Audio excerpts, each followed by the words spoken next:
Celtic are now just 1 point from what would be a fourth successive Scottish Premiership title, and they can get that point tomorrow at Tannadice as they take on Jim Goodwin's Dundee United. This is Tino with the Countdown to Kick-Off show, joined here by Paddy. Paddy, how excited are you at the prospect of lifting another title? It's just tedious though. I'm not really that excited. You know, it's getting a bit boring. Absolutely ecstatic. We're going to win the league tomorrow if we go and get this point. So I think that we show the best account of ourselves and play the football that's got us to this point in the league. Got us to this point that it's been a comfortable season for us. A few ups and downs, but the football's been electric. And as I mentioned in the show on Monday, we're on track to beat our goal scoring record this season as well. So a lot to play for, and yeah, just really excited for the game tomorrow and the games afterwards as well. Yeah, lots to play for and lots to be excited about. And you know, the folks that tend to talk about trebles and titles being tedious are the folks that aren't winning them. So that tells you all you need to know about where that's coming from. There's a different agenda at play there. But if you speak to any Celtic fan just now or listen to Callum McGregor's interview, I would recommend, we'll talk about it in a second, I would recommend anyone listening here to take a minute or take 12 minutes to listen to Callum McGregor's pre-match, because he is excited and focused and professional. And I'm repeating myself here about how well Callum McGregor conducts himself, but he is manager material. He just says all the right things in the right tone with the right humility, but he's so driven. And you can talk about, you know, things that he's doing on the ball and as he may be slowing down half a yard or whatever. There is no doubt in the huge influence he has on this Celtic side. And I think we're lucky to have him, and I think he really drives the standards there moving forward. And Paddy, you mentioned that goal scoring record. Do you have a note of what that is then? Do you know the tallies? I think the record we have to beat, I think, is 147. I don't think that might be where we're at just now, but I know that we're on course to breaking it. I'll get the exact figures for you to put out, but I read about it not that long ago. The numbers have escaped my mind, but 147 rings a bell. Not a Ronnie O'Sullivan effort. It's very topical with the World Championship snooker been on just now. Daizen Maeda himself could take us over that tally, Paddy. He's having a phenomenal season. Just to pick up on last week before we kick on to Dundee United stuff. Great performance. We had to be patient at Hampden. First 30 minutes and Johnson done their work. They dug in, they worked hard. But they made one mistake. Alistair Johnson pounced, and the next thing you know, Callum McGregor's tucked it away. And 1-0 opens the floodgates. And Celtic were brilliant from then on. And scintillating stuff. 5 goals for the second week in a row. And we're getting into this one and into the final games of the campaign in a pretty good place. We really are. And I think, like, you look at that Kilmarnock game, it was like a dust ourselves down and get ourselves ready for the run-in.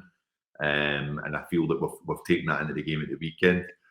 Little bits of frustration creeped in the first 20-25 minutes. The game plan for St Johnstone was going well, but ultimately we had the better of the ball. We were kind of starting to ramp it up a little bit and just waiting for that moment, just waiting for that lapse of concentration for St Johnstone, which inevitably came.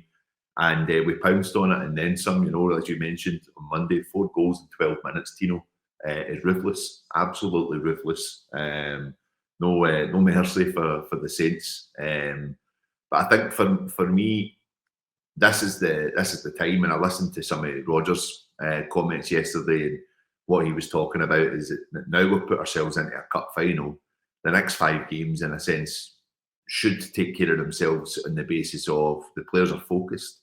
They know that at the end of the season they've got a cup final. They know that they'll want to at least be acknowledged and being part of that team, part of that squad.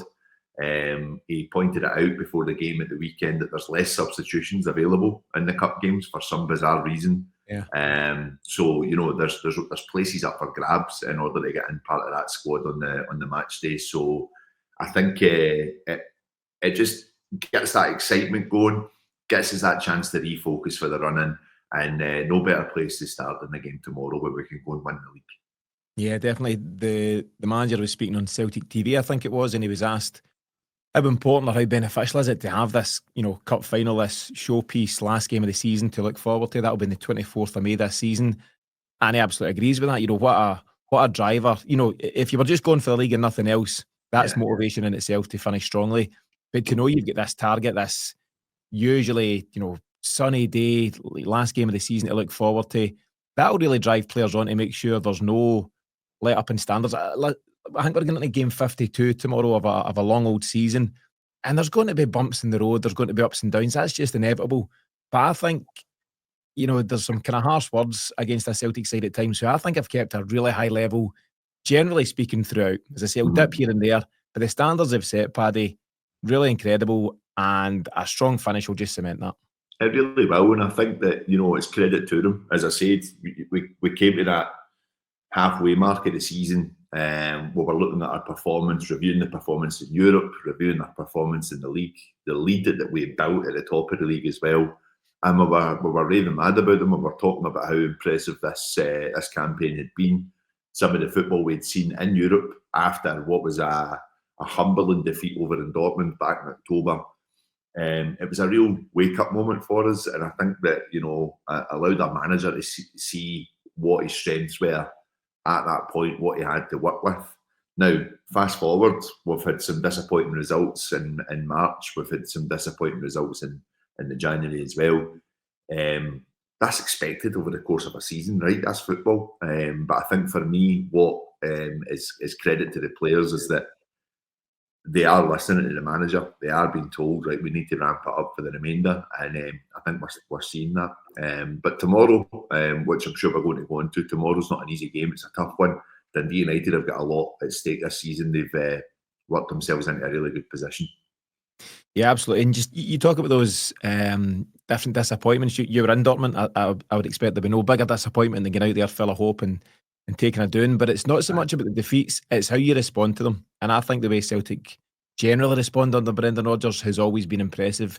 And if you're taking those defeats and ending up second in the league or failing in the cups or not progressing in Europe, then that's sort of take. Celtic have done the reverse of that. We're on track for a treble.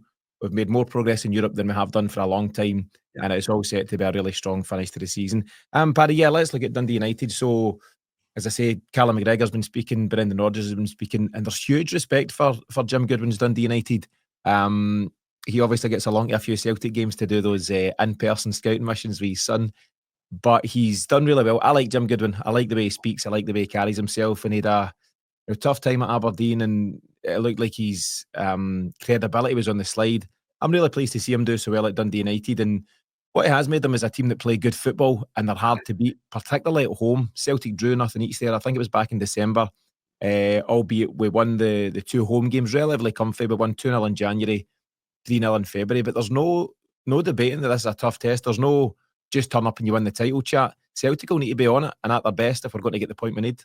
100%, Tino, and I think that it is testament to Goodwin, because I think in their league winning season last year in the Championship, there were still people even then calling out as Goodwin the man for them. He's been patient. The board have been patient with him, but you can see that he's not scared to make the changes as well. I think they've announced in the past couple of days about 3 or 4 well-known names that are due to leave the club, so he's already planning for the next stage. And big characters in their dressing room. I think Louis Moult's leaving, Declan Gallagher, and I'm pretty sure, I can't remember who else, but there's some big names that have decided, or Goodwin's decided.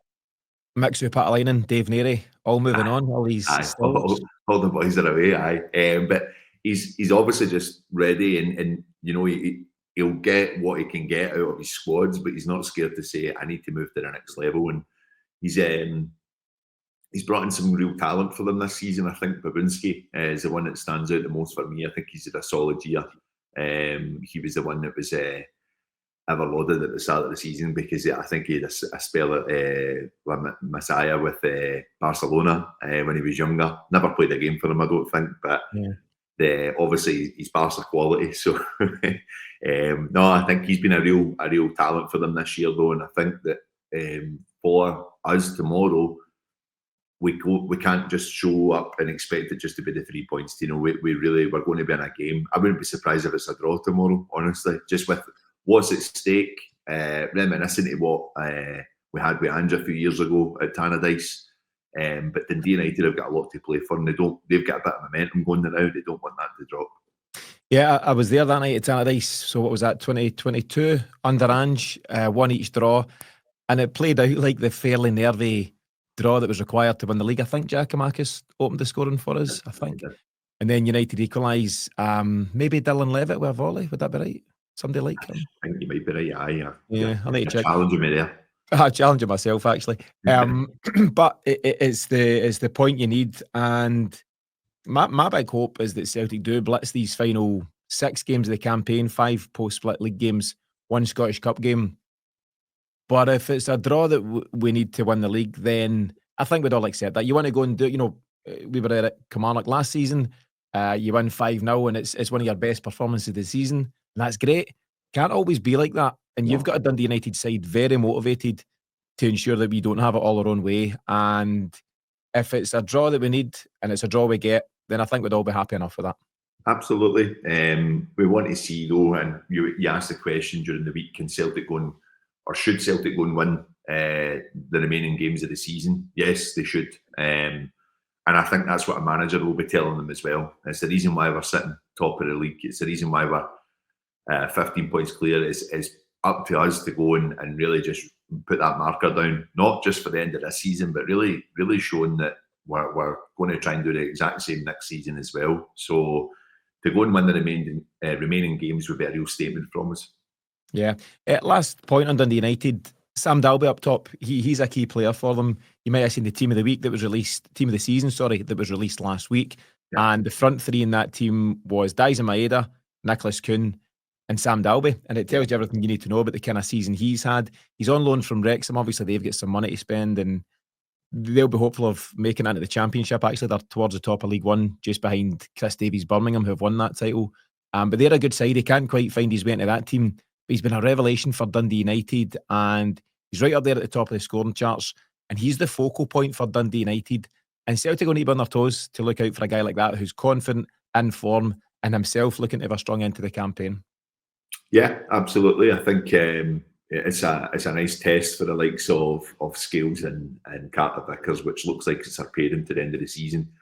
I think for me, Carter Vickers, probably his performances came into question a little bit in March, and also just maybe not looking up to that physical side, which we're so well known, so well used to seeing.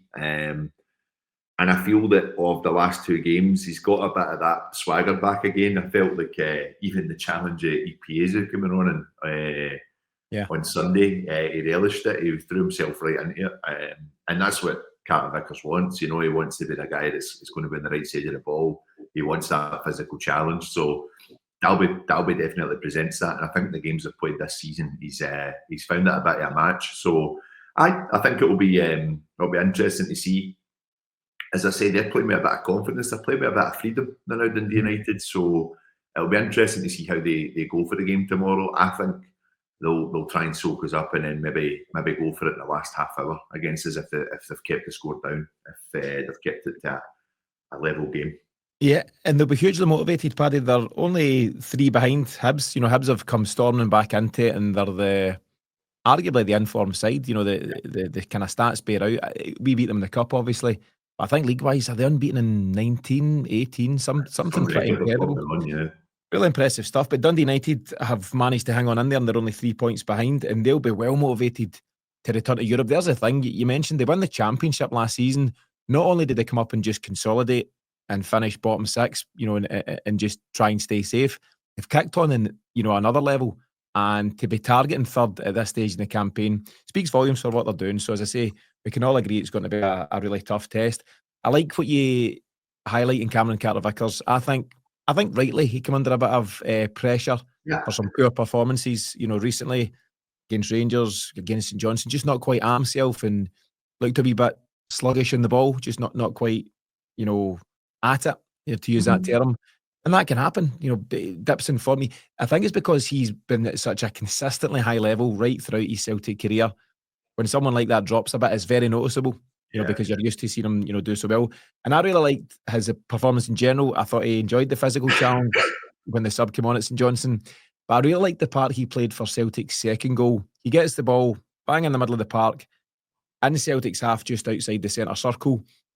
And he often, and we get a wee bit moany at times when he just passes it to right back or to left back or even to his left centre back or even to the goalie. But Adam Eder drops short, and there's a ruck of bodies in front of Cameron Carter-Vickers. He makes a really crisp through ball, effectively bypasses the midfield, misses Callum McGregor and Engels and Hatate out altogether and goes straight to Adam Eder. who drops it off to Callum McGregor, who drives into the box, plays it through for Dyson Maeda. It's 2-0 Celtic and it's job done. And again, it's a reminder that he's not just a solid centre-half, powerful guy as he is. The guy's intelligent and he can play ball, and it's great to see him return to that kind of level. Absolutely. And, we play our best football when we're comfortable playing the ball through the lines. And I think that if you've got both your centre-halves doing that, then that really engages the two midfielders and the likes of Rio Hatate and Arne Engels. But also, if you're up further enough and the space is created, the ball into the likes of Adam Ida or your two attacking wingers is there as well. It kind of cuts out a little bit of the play going from out to the right, down the line, inside and then through. It's just straight to that point. It's almost like route one on the deck. I think for me, we even seen it with Liam Scales. He plays that ball in to Rio Hatate. Seconds before it, myself and Tam were absolutely slating how slow he was bringing the ball out to the back, and then he played that pass. So I was humbled there, but I'm all right with that. I think we need to see more of that from our defenders, though. I think that, the time they're given on the ball, if they're that yard quicker with it, those passes are there. It's not as if a lot of our guys are staying static. They eventually get marked out, but if they're quick enough, the pass is going to be there. So that's what Rodgers will be teaching them as well. And I think when you see that concentration starting to kick in, when you see that, hang on a minute, there is still 5-6 games to play, the level automatically goes up at Celtic, and you can just see, we spoke about it in the show after the St Johnstone game, it takes one or two players not to be on form or on it at all, and it breaks down the rest of the team. Yeah. When you've got that full 11 playing the way they're playing, it's very hard to pick out a player that you think's actually been the worst player in the park, and I think that's been the case for the last two games. So more of the same tomorrow, more of it being switched on. Difficult game, a different game, a more attacking team tomorrow, but we'll see how we go. Yeah, it does feel in a good place, and when Celtic are on it and feeling confident, they do everything quicker. Instead of taking the 3 and 4 touches, guys are doing it in 1 and 2 touches. And I actually thought Liam Scales had a very decent game as well, and he's had to be patient and find himself playing second fiddle to Trusty and even Nawrocki at times, but he's now back and available and doing a good job in it, and it looks like he's going to be the parent. And on that, Paddy, let's look at the 11 that will be tasked with, hopefully, clinching the title tomorrow. I think we can agree on the goalie, the defence and the midfield 3, so let me recap that and tell me if you agree. The front 3's a different story. Sinisalo on goals, and great for him, great for his confidence, for a guy who probably thought he wasn't going to get minutes this season. All of a sudden, it looks like he'll be a title winner and maybe a Scottish Cup winner. We'll see what happens with Casper coming back. But Sinisalo on goals, a back 4 of Alistair Johnson, Carter Vickers and Scales as discussed. Yeah. Greg Taylor is absolutely now the man back in the shirt. Just as a quick aside, Callum McGregor was raving about him. Brendan Rodgers was raving about him last week. Callum McGregor's raving about him today. There's a real eagerness from within the camp to get Greg Taylor signed up, and it is pointing towards that being the case. As we discussed in the weekly show, we'll cover that in detail if and when he signs a new contract, but it is looking that way. Midfield 3, Celtic's best 3 at this moment in time, Callum McGregor, with Rio Hatate and Arne Engels up ahead of him. The front 3's where the question marks come in. Does Adam Ida start? Does he not? Does Jota come back in off the bench? Does Nicholas Kuhn do the same? 2 talented players, but they've found themselves on the periphery. Dyson Maeda absolutely starts. James Forrest, the experienced campaigner, James Forrest, the guy with almost more Celtic trophies than anybody, and that could change tomorrow. There's calls to be made there. What do you think he's going to go with, Paddy? I think we'll see the same 11 as St Johnstone. Okay, so that's Adam Ida through the middle. And James Forrest and Dyson Maeda. And the reason I'm thinking that, Tino, is that you look at maybe the physical side of the game. I think that's where Adam Ida needs to really step up and really show what he can do in holding the ball up. But there's also another really strong player at holding the ball up in James Forrest. He might not be beating every man down the line, but he allows us to get up the park a bit quicker, I think, with how patient he is on the ball. And then I would like to see that if we do go and take a bit of a lead tomorrow, if we maybe even get the 1 or 2 goals, you then get the pace of Jota and Kuhn to come on in the second half and give those guys a rest. The only way that I would think that there's a potential change in that is that I do think that Nicholas Kuhn has a point to prove against Rangers. And I think that there's an element of Rodgers maybe brings him back in tomorrow in order to be ready for the game next week at Ibrox. But is he deserving of that? I would say yes, on the basis of what a season he's had for us, and yes, the form has dipped, but he's a class act. He's a very, very good footballer, and I think that, yeah, obviously, like most wingers, it comes to how's your bottle on the day, and how you're playing at that moment in time. And I think that Rodgers and his man management skills, that's where his decision making will come in. I do think he'll go with the same 11, but I wouldn't be opposed to seeing Nicholas Kuhn come in for James Forrest tomorrow. I don't think Jota starts. I think Jota is still building fitness up, to be honest, with the looks of it. I'm in a similar place in terms of, I think he'll probably go with the same options up front and therefore the same options across the board. Am I right in saying the same team that started against Kilmarnock, the 5-1 win against Kelly, was the same at the weekend? Yeah. He just mirrored that. Yeah, and if it's not broke, don't fix it. If a team's scoring 10 goals in 2 games, there's maybe no need to change it. But to your thinking, there is a Rangers game on the horizon that, for different reasons, has become very important. Not in the context of the league title, in the context of cementing Celtic's place as the dominant side in Scotland and just reminding everybody that we are the best team in the country. But to do that, you've got to continually beat any would-be challengers, and Rangers have had their successes the last 2 games, and Celtic will be so driven, no more so than the manager himself, will be so driven to deal with that. And I wonder, you can't afford to not fully focus on Dundee United and have half an eye, a quarter of an eye, is that even a term? Quarter of an eye on anything at Ibrox the week after. But there's planning that comes into play, and there's sports science that comes into play, and there's man management, and his job is to make sure that Celtic are at optimal levels each and every game. So yes, Dundee United tomorrow, Rangers the next week, I think it's maybe Hibs the following week, and so on and so forth. Yeah. And I wonder if that's where Nicholas Kuhn maybe comes into his thinking. James Forrest is a really mature and experienced footballer, and he's got such an important part to play, certainly across the rest of this campaign and potentially into next season. But Nicholas Kuhn's one of your star men. He showed it at the start of the season. And the challenge is for him and Jota to be doing enough behind the scenes, and I really hope they are. And I've no reason to believe they're not. You know, people talk about Nicholas Kuhn, he sulks, his body language, he doesn't celebrate goals with that much excitement.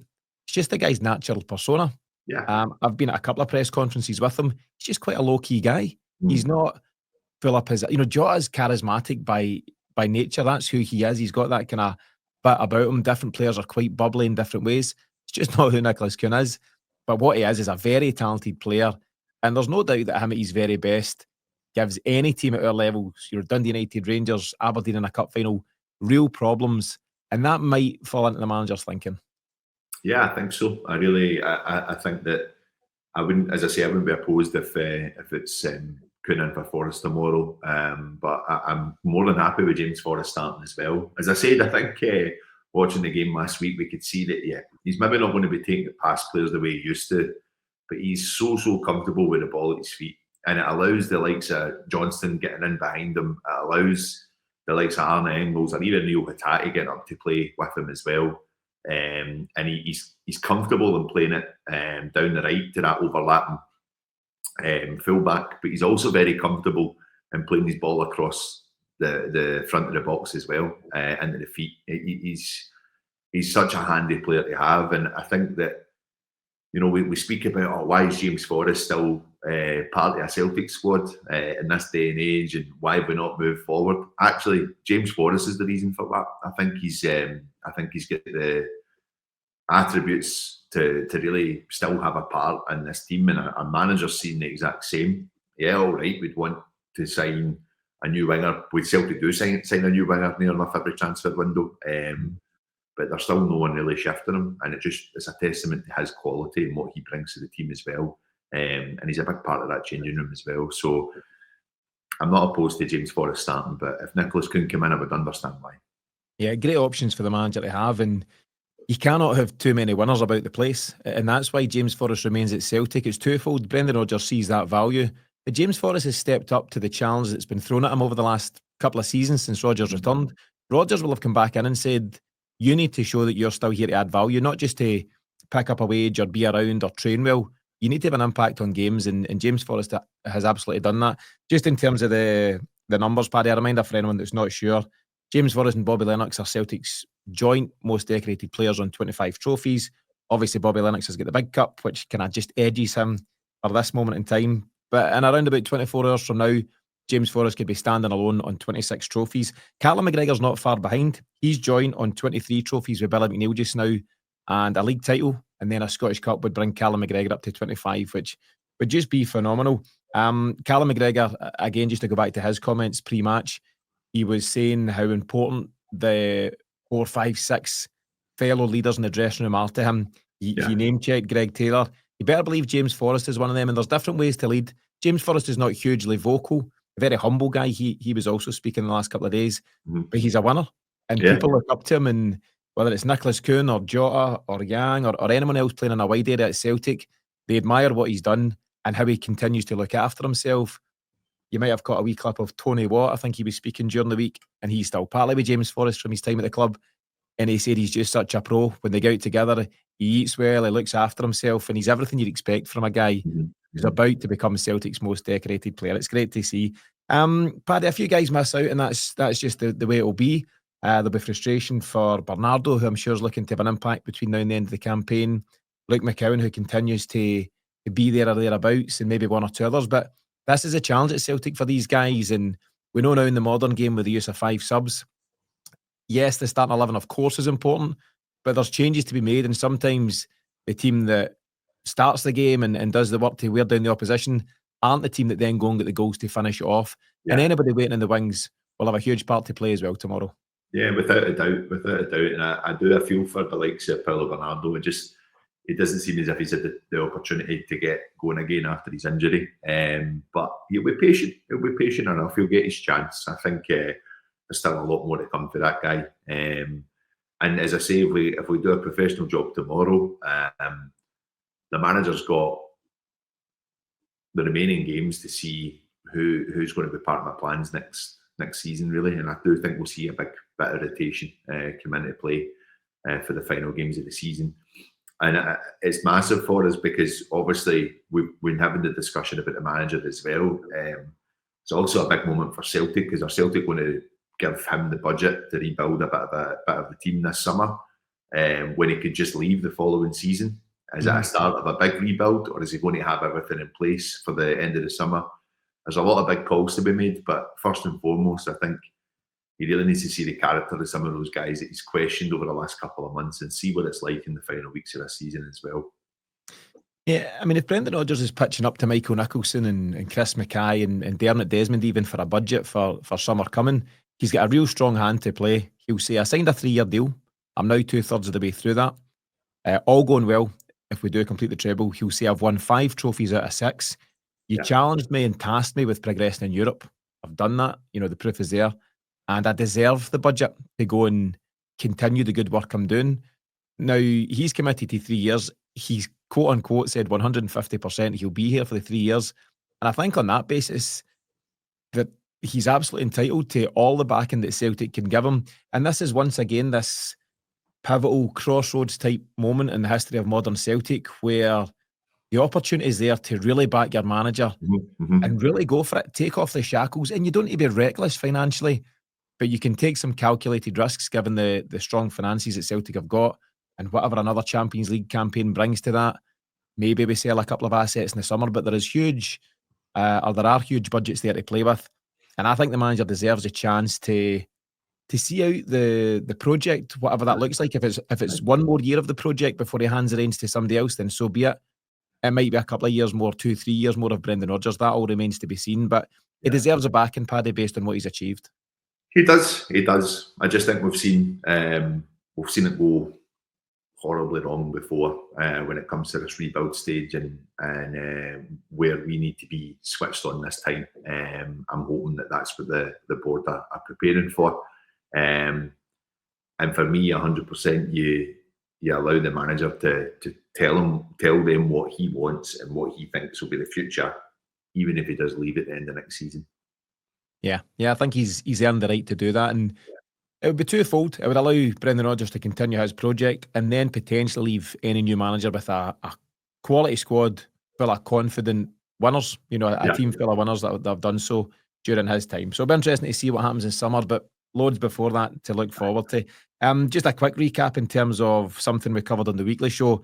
There are now 7 players at Celtic from this season who have scored 10 goals or more, hit double figures, and I believe that matches a record that had held since the 67 season. So you're doing something right. A reminder of those 7 players. Kyogo's one of them, but he's now out the building. He had 12 goals for the season. Maieda's on 33, and he's not stopping anytime soon. You think he'll make the 40, which would be great. Nicholas Kuhn on 18, Adam Ida on 15, Kalmak, Rayo, and Arnie Ingles all on 10. Brilliant to see. Goals from all over the pitch, and that's exactly what Brendan Rodgers is looking to achieve. He's always said it's not just about a number 9, and between Ida and Maeda, there's a fair stack of goals there. There's goals everywhere in this Celtic team, and that's a threat, Paddy, to Dundee United, Rangers, Hibs, and anyone else that wants to get in our road. It really is, and that's why, you know, I understand the frustration in some of the games we've played this season. We've not got the result we wanted. Some players haven't shown up. We look back in this season, especially if we go and take the treble, Tino, and it's some of the best football I've seen us play as well. You know, the goals have been free flowing. I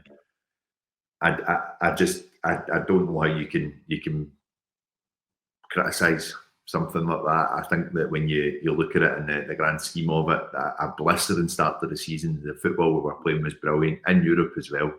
Some incredible performances, and then, you know, naturally it slows down a little bit. But I just think that when the time is right, when it matters most, it should matter all the time, as we could say as fans. But we've got to remember these guys are human as well. But when it matters most and the run-ins there, I just think we're very mentally strong in these positions, and I think we'll get enough to go and take the treble this year. But it's not going to be easy. Aberdeen will be a difficult game in that cup final, and this running will be difficult as well. But we'll put ourselves in a very good position here. So here's hoping we go and wrap up the league tomorrow.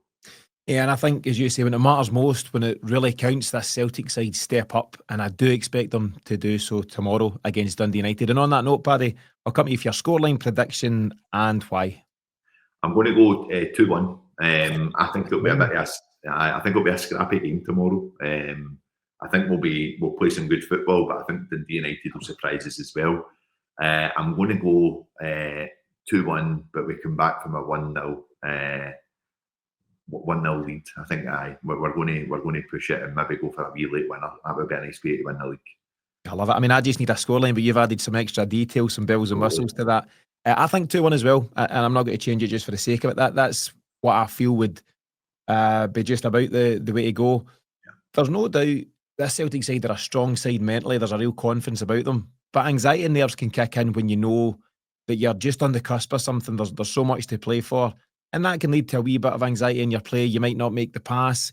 You might be a wee bit edgy at different times, maybe defending some set pieces, whatever it might be. As you rightfully said there, these players are human beings, they're not robots, and human nature kicks in. And no doubt this is a massive game for Celtic tomorrow. There's so much hinging on it. There's personal records as well as team records. And I think it could be not a nervy performance, but a performance with moments of anxiety. And I don't think we score the 5 goals that we scored against St Johnstone and Kelly, for example, against this really decent side. But I'm going to go 2-1. I don't have the foresight to say, will we score first? Will they score first? I've not got that vision that you've got. But 2-1. And I was going to say any sort of win will do. Any sort of draw will also do. The most important thing is that by the back of 2, half 2 tomorrow, Celtic are champions, and that's the absolute focus. Paddy, your final thoughts for this one ahead of what could be title day at Tannadice? You just said that, you know, just to be champions again. You know, we do this show on a weekly basis. We do it talking about the team we love, and I think one of our favourite moments is when we come into the month of April, the month of May. You build up to Trophy Day, you build up to a potential Scottish Cup final. So it's all exciting times. It's all exciting times for us, and I think that you know, we pay our money, we follow our team as best as we can, with supporters watching it at the TV at home as well. Everyone's part of a big long season, and mental that we're at the end of it already, to be honest. But I just think that all of us as fans, we tend to really come together at this point as well, and really try and push them on, just to go and get the successes that they deserve. You know, I think it'll be a brilliant atmosphere up there tomorrow. I think it's a full stadium, so I just go and get the title, get ourselves dusted down, push ahead, get the team ready for the cup final, and go and get another treble. I think that's the vision for us fans, and that's what we want. So here's hoping we get it. Yeah, 100%. And you know, it's It's exciting times. It's historical times for Celtic, Paddy. We're streaking ahead in terms of the trophies we've won through our 137-year history. Some would say we're going for 55. I let others talk about things like that. But there's so much on the line for Celtic. Really exciting times, and it's just this time of year. Brendan Rodgers says it often. This is when Celtic come alive, and it's there to be enjoyed for all of us. Hopefully, a massive result, massive performance and result at Tannadice tomorrow. We're hoping to be back around about tea time tomorrow with a post-match show and hoping to be here talking about Celtic being champions once again. But we'll need to see. That's over to Callum, McGregor and the boys to do so, but they've got our full backing and hopefully they can get that big result that's required. Thanks to Paddy for joining me here on the Countdown to Kickoff. Thanks to you as always for your support of the Celtic Exchange. Remember to check out the Celtic Exchange Plus by clicking the show notes here to see how you can support us further between now and the end of the campaign. But in the meantime, hopefully a brilliant day at Tannadice. We'll see you all again really soon.